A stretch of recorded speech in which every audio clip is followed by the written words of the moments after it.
জোর করে দখল করে যদি কেউ মনে করে যে আমি কি রেজিগনেশন দিতে হবে, no, not that. Now also I want to say that we didn't lose the election. বন্ধুরা শুনলেন, যেই ক্লিপটা দিয়ে স্টার্ট করলাম সেই ক্লিপে মমতা বন্দ্যোপাধ্যায় বলছেন যে উনি পদত্যাগ করবেন না। আজ 5ই মে, গতকাল কিন্তু জনতা তার রায় দিয়ে দিয়েছে। জনতা একেবারে তুলে তাকে ছুঁড়ে ফেলে দিয়েছে। ভবানীপুর আসনেও তিনি কিন্তু পরাজয় বরণ করেছেন, কিন্তু সেই পরাজয় তিনি স্বীকার করছেন না। আজকে 5ই মে বিকেল 4টে থেকে একটি প্রেস কনফারেন্স তিনি ডেকেছিলেন, মানে মমতা বন্দ্যোপাধ্যায়, এবং সেখানে তিনি অনেক অ্যালিগেশন লাগিয়েছেন যে সরকার, মানে এই দেশের প্রধানমন্ত্রী, এছাড়া অমিত শাহ যিনি গৃহমন্ত্রী, সে কেন্দ্রীয় সরকার তাদের বাহিনী নিয়ে এসে তার এই চেয়ার বা তার রাজ্য দখল করেছে, গণতন্ত্রের কোনো ধার ধারেনি। তবে আজকের এই গুরুত্বপূর্ণ প্রশ্ন ছিল তিনি কি পদত্যাগ করবেন। সেই প্রশ্নের উত্তরে তিনি কি বলেছেন আরেকবার শুনুন। কেন, কিসের জন্য? আমরা তো হারিয়ে নিয়ে যাব।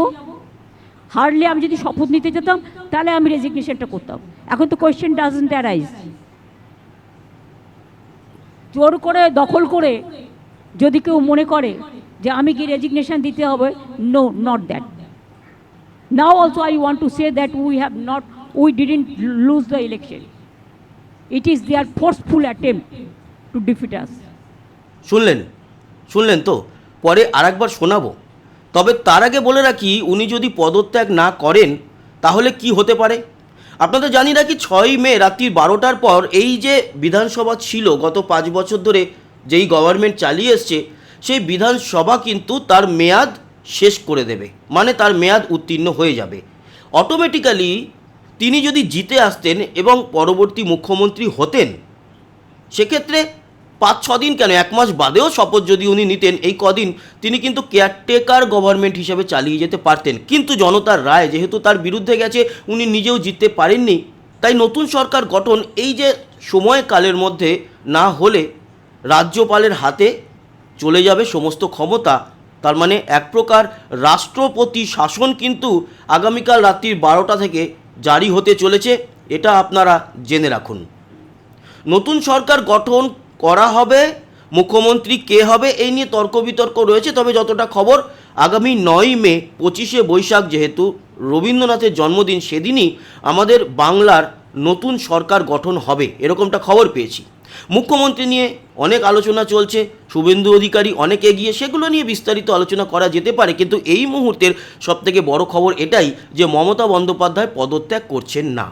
দেখুন, প্রায় 28 থেকে 30 মিনিটের এই প্রেস কনফারেন্স হয়েছে। পুরো ভিডিওটা আমার কাছে আছে।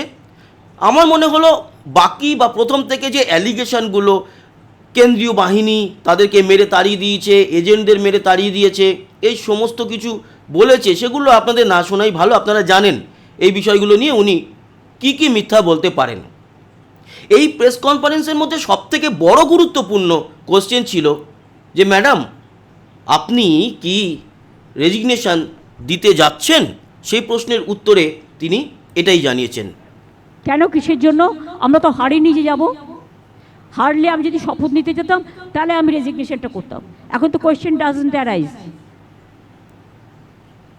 জোর করে দখল করে যদি কেউ মনে করে যে আমি কি রেজিগনেশন দিতে হবে, নো, নট দ্যাট।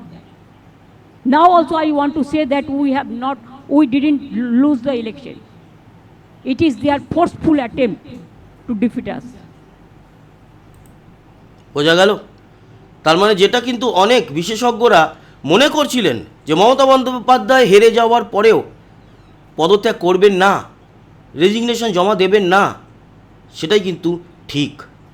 এবার দেখার সংবিধানে কি আছে, আর দেখার এটা, কারণ এই ধরনের ঘটনা এর আগে কোথায় হয়েছে এখনও পর্যন্ত আমার মনে পড়ছে না। আপনারা যদি কেউ জানেন কমেন্ট বক্সে প্লিজ একটু জানাবেন তো। সাবস্ক্রাইব করে সঙ্গে থাকবেন। আবার দেখা হচ্ছে এই খবরাখবরগুলো কি হচ্ছে, কোন দিকে যাচ্ছে, সমস্ত বিষয় নিয়ে। ততক্ষণের মতো টাটা।